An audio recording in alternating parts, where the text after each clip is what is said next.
నమస్కారం BJP TV news కి స్వాగతం. హెడ్లైన్ చూద్దాం.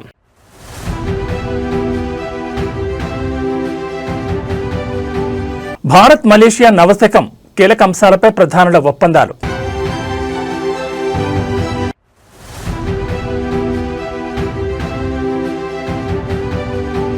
ఫోరెన్సిక్ ల్యాబ్ అగ్ని ప్రమాదంలో కీలక ఫైల్స్ దగ్ధం. ఎఫ్ఐఆర్ కాపీలో సంచలన విషయాలు.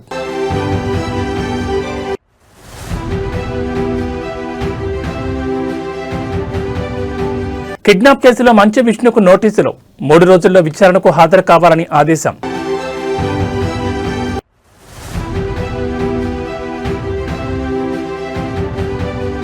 నేటి నుంచి శ్రీశైలంలో మహాశివరాత్రి బ్రహ్మోత్సవాలు. భక్తుల రద్దీని దృష్టిలో పెట్టుకుని ప్రత్యేక ఏర్పాట్లు.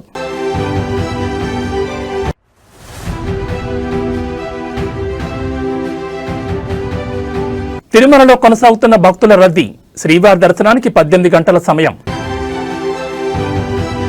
ఇక వివరాలు చూస్తే అమెరికాతో భారత్ ఇటీవలే భారీ ట్రేడ్ డీల్ కుదుర్చుకున్న విషయం తెలిసిందే. ప్రస్తుతం మలేషియా పర్యటనలో ఉన్న ప్రధానమంత్రి నరేంద్ర మోడీ ఆ దేశ ప్రధాని అన్వర్ ఇబ్రహీంతో సమావేశమై ఇరు దేశాల మధ్య వాణిజ్యంపై కీలక చర్చలు జరిపారు. ఈ క్రమంలో 2 దేశాలు పలు ఒప్పందాలు కుదుర్చుకున్నాయి. ఇరు దేశాల ప్రధానులు కలిసి నిర్వహించిన ప్రెస్ మీట్లో కీలక విషయాలు వెల్లడించారు. మలేషియా ప్రధాని అన్వర్ మాట్లాడుతూ భారత్ మలేషియా దేశాల మధ్య సంబంధాలను మరింత ఉన్నత స్థాయికి తీసుకెళ్లడంలో ప్రస్తుత చర్చలు అత్యంత కీలకమని పేర్కొన్నారు. ఇరు దేశాల మధ్య దశాబ్దాల నాటి అనుబంధాన్ని ఆయన కొనియాడారు. భారత్ మలేషియా మధ్య 1957 నుంచే సుదీర్ఘ సంబంధాలున్నాయి. అయితే 2024లో ఈ బంధాన్ని సమగ్ర వ్యూహాత్మక భాగస్వామ్యం స్థాయికి పెంచుకున్నాం. లోతైన చారిత్రక సంబంధాలు, ప్రజల మధ్య ఉన్న పటిష్టమైన అనుబంధం, విస్తరిస్తున్న ఆర్థిక సహకారం మా బంధానికి మూలస్తంభాలని ఆయన తెలిపారు. భవిష్యత్తులో ఇరు దేశాలు అన్ని కీలక రంగాల్లో కలిసి పనిచేస్తాయని అన్వర్ ఇబ్రహీం స్పష్టం చేశారు. ఏఐ, డిజిటల్ టెక్నాలజీల్లో పరస్పర సహకారంపై ఒప్పందం కుదుర్చుకున్నట్లు వెల్లడించారు. मेरे मित्र प्रधानमंत्री जी, आपका हृदय से बहुत बहुत आभार व्यक्त करता हूँ। जिस प्रकार से मेरा और मेरे डेलीगेट का स्वागत किया गया और मैंने देखा है कि परंपराओं से हट करके एक प्रकार से मलेशिया के जीवन को आपने इन कुछ ही घंटों में बहुत बखूबी प्रस्तुत किया और इतने बढ़िया तरीके से चीजों को ऑर्गेनाइज किया, वो हमेशा हमें से याद रहने वाली है। और इसके लिए मैं हृदय से विशेष रूप से आभार व्यक्त करता हूँ।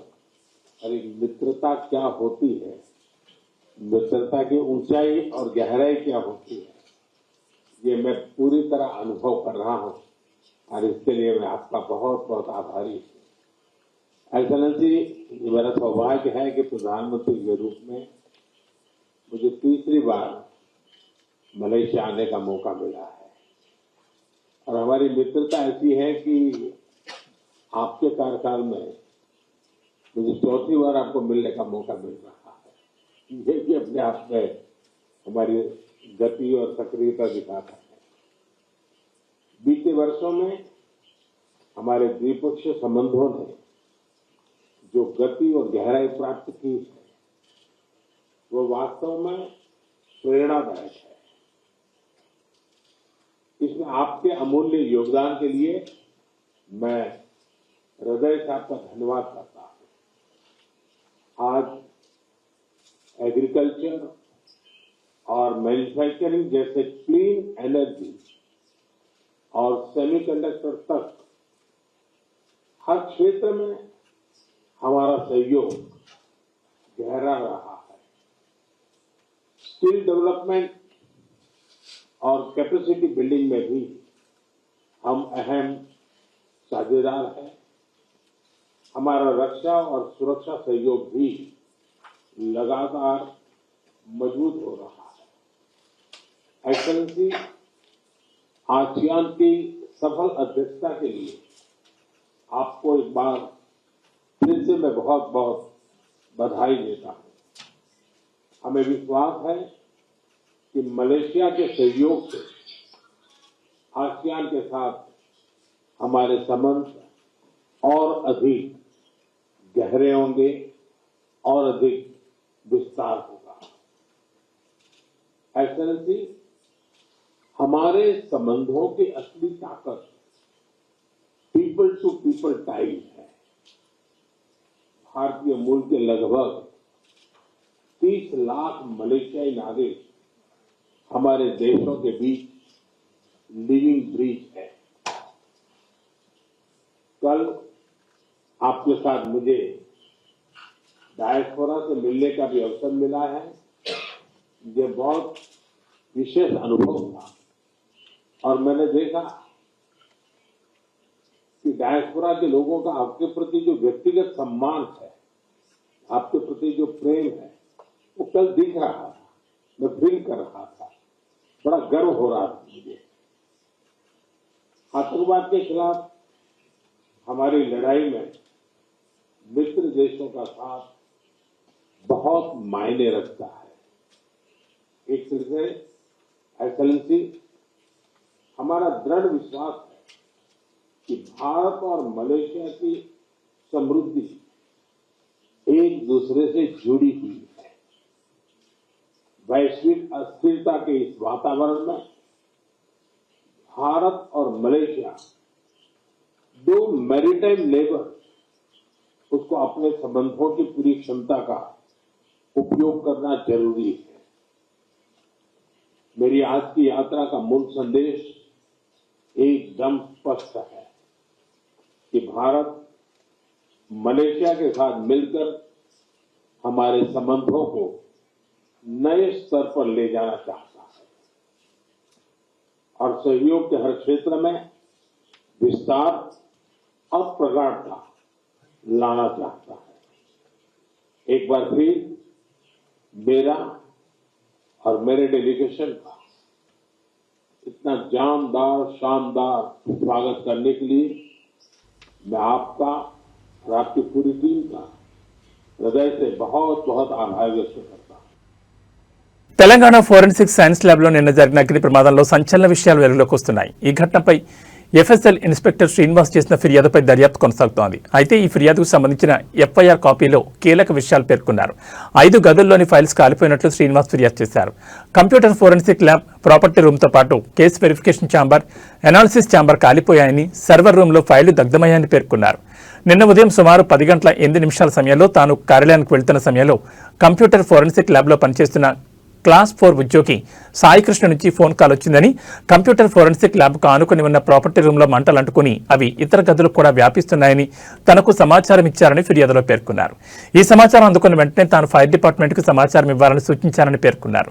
అలాగే కార్యాలయంలో ఉండే అవకాశం ఉన్న ఇతర సిబ్బందిని కూడా సంప్రదించి సంఘటనా స్థలానికి వచ్చి పరిస్థితిని అదుపులోకి తీసుకురావాలని కోరానని, అనంతరం తాను కూడా స్వయంగా కార్యాలయానికి బయలుదేరి 10 గంటల 25 నిమిషాలకు అక్కడికి చేరుకున్నానని తెలిపారు. అప్పటికే కొంతమంది సిబ్బంది మొదటి అంతస్తులో ఉన్న అగ్నిమాపక పరికరాల సహాయంతో మంటలను అదుపులోకి తీసుకురావడానికి ప్రయత్నించారు.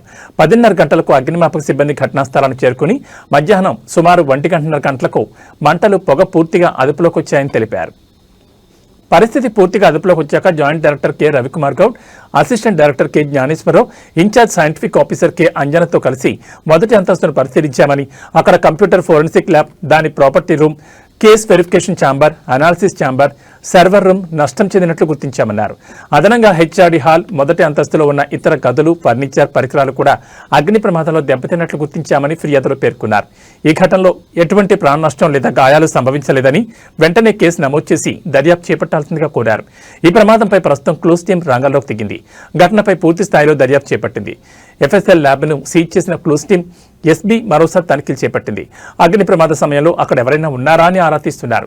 ఎఫ్ఎస్ఎల్ కార్యాలయంలోని సీసీ కెమెరాల ఫుటేజ్ను పరిశీలిస్తున్నారు. మరి కాసేపట్లో ఎఫ్ఎస్ఎల్ డైరెక్టర్ శిఖా గోయల్ ఘటనా స్థలానికి చేరుకోనున్నారు. ఈ ప్రమాదంపై సోషల్ మీడియాలో రకరకాల ప్రచారం జరుగుతున్న నేపథ్యంలో ఆమె కీలక ప్రకటన చేయనున్నారు.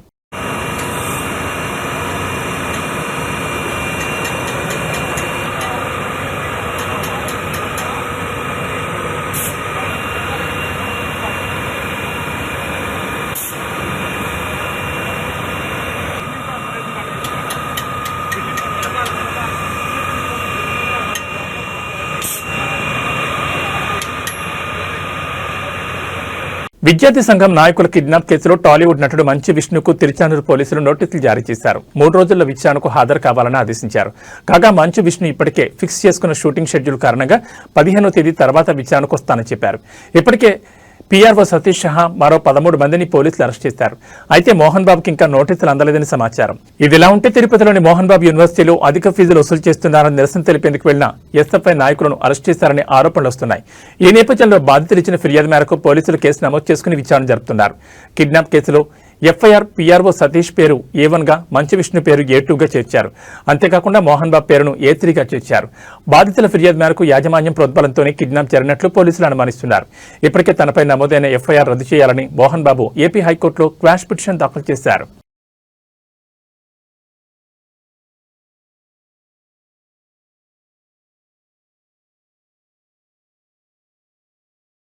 నంద్యాల జిల్లాలోని ప్రముఖ పుణ్యక్షేత్రం శ్రీశైలంలో శ్రీ బ్రహ్మరాంబ మల్లికార్జున స్వామి దేవస్థానంలో మహాశివరాత్రి బ్రహ్మోత్సవాలు నేటి నుంచి ఈ నెల 18వ తేదీ వరకు కొనసాగనున్నాయి. ఉదయం 9 గంటలకు శ్రీ స్వామివారు యాగశాల ప్రవేశంతో బ్రహ్మోత్సవాలకు శ్రీకారం చుట్టనున్నారు. బ్రహ్మోత్సవాల్లో భాగంగా సాయంకాలం శ్రీకాళహస్తి దేవస్థానం తరపున శ్రీ స్వామి అమ్మవారికి పట్టువస్త్రాలు సమర్పించనున్నారు. సాయంత్రం బ్రహ్మోత్సవాలకు సకల దేవతలకు ఆహ్వానం పలుకుతూ ధ్వజారోహణ, ధ్వజపటం ఆవిష్కరణ చేయనున్నారు. ఇక శ్రీశైలంలో బ్రహ్మోత్సవాల సందర్భంగా నేటి నుంచి ఈ నెల 18వ తేదీ వరకు ఆర్జిత, పరోక్ష సేవలు నిలుపుదల చేస్తున్నట్లు ఆలయ అధికారులు తెలిపారు. వీఐపీలు, సాధారణ భక్తులందరికీ శ్రీ స్వామివారి అలంకరణ దర్శనంతో పాటు జ్యోతిర్ముడి కలిగిన శివస్వాములకు మాత్రమే 12వ తేదీ వరకు నిర్ణీత సమయంలో స్పర్శ దర్శనానికి అనుమతి ఇస్తున్నట్లు ప్రకటించారు. అలాగే శ్రీశైలం వచ్చే భక్తుల రద్దీని దృష్టిలో పెట్టుకుని ప్రత్యేక ఏర్పాట్లు చేశారు.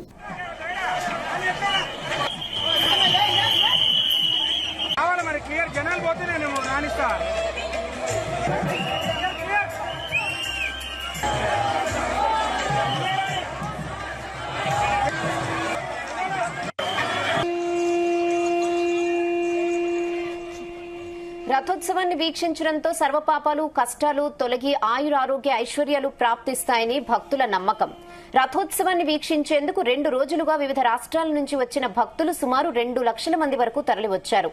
మహాశివరాత్రి బ్రహ్మోత్సవాల్లో భాగంగా స్వామి అమ్మవార్లకు ఆలయ పుష్కరిణిలో తెప్పోత్సవాన్ని నయనానందకరంగా జరిపించారు.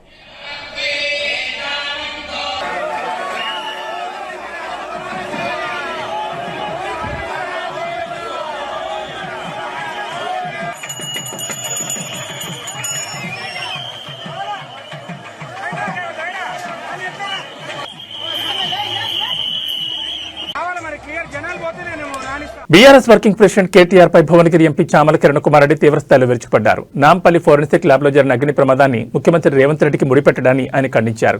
ఈ ప్రమాదం వెనుక కేటీఆర్ హస్తం ఉందేమోనని అనుమానం వ్యక్తం చేశారు. గతంలో ఎస్ఐబీ ఆఫీసులో ఫైల్స్ ధ్వంసం చేసిన చరిత్రను గుర్తు చేశారు.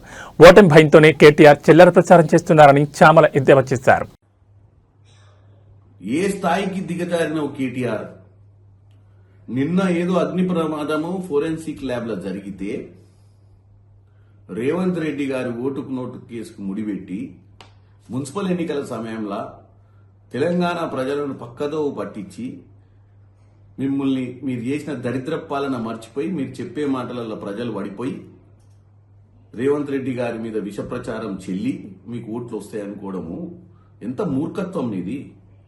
ఏం మాట్లాడుతున్నావో పొద్దున్న లేస్తే నిద్ర పట్టక ఇప్పుడు మున్సిపల్ ఎన్నికలలో కూడా ఈ చింతపండు ఇద్దని తెలిసిపోయి ఏదో అబాండాలు వేయాలని ఫోరెన్సిక్ ల్యాబ్ లో ఒకవేళ ఏదన్నా జరిగితే మీ టేపులు మీరు మాట్లాడిన మీ ఫోన్ ట్యాపింగ్ కు సంబంధించినవి అవన్నీ కూడా ఎవిడెన్స్లు ఉంటాయి అలా. ఇలా నాకేం డౌట్ వస్తుంది తెలుసా, నీ అంతా నువ్వు ముందే వచ్చి రేవంత్ రెడ్డి మీద అభియోగాలు వేసినావు అంటే అసలు నీకేమన్నా అస్తం ఉందా? ఎందుకంటే మన చరిత్ర మొన్ననే మీరు అధికారంలో పోతుర్రని తెలిసి డిసెంబర్ 4వ తారీఖు నాడు ఎప్పుడైతే కౌంటింగ్ జరిగి కౌంటింగ్ లో మనం ఓడిపోతున్నామని తెలిసిన నిమిషంలో స్పెషల్ ఇన్వెస్టిగేషన్ బ్రాంచ్ ల సీసీ కెమెరాలు బంద్ చేసి మొత్తం పలగొట్టి ఆ ఇజ్రాయెల్ నుంచి తెచ్చిన పరికరాలన్నీ పలగొట్టి పెగాసిస్ పరికరాలు మీరు ఫోన్ ట్యాపింగ్ చేసినాయి. డాక్యుమెంట్లన్నీ ఎవిడెన్స్ లేకుండా కాల్ చేసి మిగిలినని తీసుకొని మూసీనదిలో పడేసిన చరిత్ర నీది. ఇవాళ ఏమైనా జరిగితే కలియుగ ప్రత్యక్ష దైవం తిరుమల శ్రీ వెంకటేశ్వర స్వామి వారిని నిత్యం వేలాది మంది భక్తులు దర్శించుకుంటారు. ఈ తరుణంలో తిరుమలలో భక్తుల రద్దీ కొనసాగుతోంది. ఈ క్రమంలో నేడు శ్రీవారి దర్శనానికి 15 నుంచి 18 గంటల సమయం పడుతోంది. తిరుమల శ్రీ వెంకటేశ్వర స్వామి వారి సర్వదర్శనం కోసం భక్తులు 31 కంపార్ట్మెంట్ లో వేచి ఉన్నారు. తిరుమల భక్తులు ఎటువంటి ఇబ్బందులు పడకుండా అన్ని చర్యలు తీసుకుంటున్నామని టీటీడీ అధికారులు తెలిపారు. క్యూ లైన్లోని భక్తులకు శ్రీవారి సేవకుల ద్వారా అన్నప్రసాదం, పాలు, త్రాగునీరు అందిస్తున్నారు. నిన్న శ్రీవారిని 81,777 మంది భక్తులు దర్శించుకున్నారు. 30,209 మంది భక్తులు తలనీలాలు సమర్పించుకున్నారు. శ్రీవారి హుండీ ఆదాయం 3.70 కోట్లు వచ్చిందని టీటీడీ అధికారులు తెలిపారు.